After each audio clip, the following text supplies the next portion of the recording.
Hi, so we're back, and today we're going to address the question on whether it makes sense for you to have gold as a part of your asset allocation. Should it even be there in the portfolio? So, before I begin, I want to tell you that I'm going to throw up a lot of numbers. A lot of data is there for you to see to answer this question, but most of this data is either ending 2018 or 2019, depending on where I could find credible data. And also, I did not want to include 2020 because there's been a spike in gold and that may not give you the true picture. So, with that, let's begin. You would have heard the statement that gold is an inflation hedge. What does that mean? Inflation is basically what measures how expensive it is getting for you to live on a year on year basis. And hedge meaning an asset class which beats the inflation, right? So if I look at numbers and I'm taking data from 1973, the average annualized return on gold has been 14.1%. If you take the 10-year average, it is 8.87 and the 5-year average is 7.85. From 1981, the average annualized return that gold has given over a 10-year period has been 10% and it has beaten CPI. What is CPI? CPI is the Consumer Price Index. There are basically two indices by which you measure inflation. One is a Wholesale Price Index or the WPI, and the other one is the Consumer Price Index, which is the CPI. CPI basically is a measure of inflation in terms of consumer products. So yes, gold is an inflation hedge.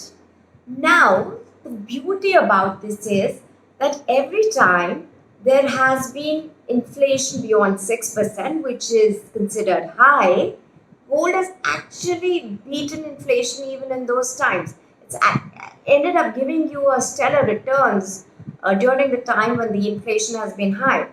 So the number that goes to prove it is that every time that the inflation has been higher than 6%, the average annualized return on gold during that time has been 11.5%.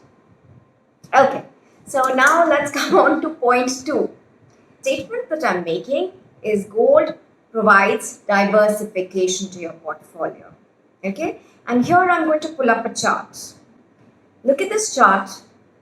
We've taken all the major events where there have been catastrophes. We've taken the Black Monday, the dot-com bubble, the global financial crisis, Brexit. These are all events in which equity would have crashed. Gold, during this time, has gone in the reverse direction. So when equity crashed, gold went up. So if you're looking at the bar, really, that dirty mud color is gold. You might want to just not pay attention to the green bar, which is the volatility index. That's not something that you need to know right now. And the other color is the equity. So that's point number 2. Now come to point number 3, which is what is the kind of return that happens in gold. Here again, I'm pulling out a chart. Have a look at this chart. The red bars are equity, purple bars are bonds, and that muddy brownish color is gold. So what is the inference that you draw from here?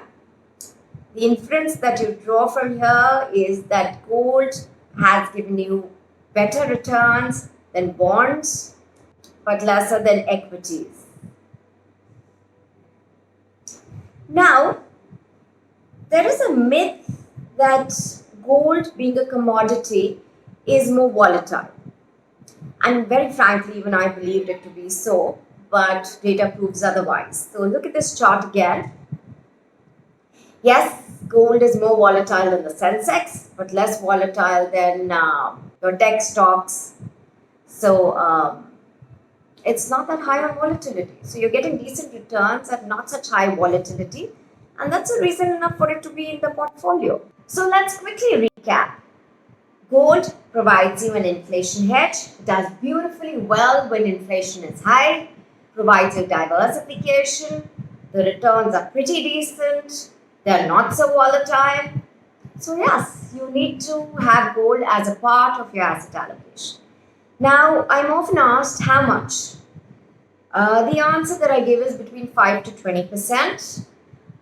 But that is something that you need to sit down with your financial advisor and understand how much it should form as a part of your portfolio.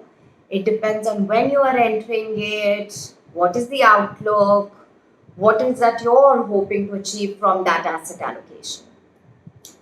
So, thank you with that and have a nice evening. Bye.